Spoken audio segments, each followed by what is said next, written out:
దేవునికి స్తోత్రములు. మీ అందరికీ నా వందనములు. ఈరోజు దేవుని వాగ్దానము.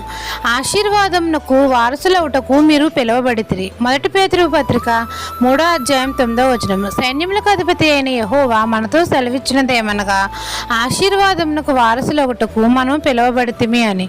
తండ్రి ప్రియకుమారుడైన మన యేసయ్యను మనమందరము సొంత రక్షకుడిగా అంగీకరించాలి. ఒకరి యందు మరొకరు సహోదర ప్రేమ కలిగి జీవించాలి. కీడుకు ప్రతి కీడు చేయకూడదు, దూషణకు ప్రతి దూషణ మాట్లాడకూడదు.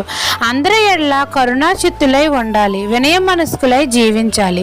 మనమందరము సంఘములో ఏక మనస్కులై ఒకరి సుఖదుఖముల యందు ఒకరు పాలు పంచుకోవాలి. నీతిని ప్రేమించి దుర్నీతిని ద్వేషించాలి. అప్పుడు తండ్రి మనల్ని ఆశీర్వదిస్తాడు, దీవెనలు ఇస్తాడు.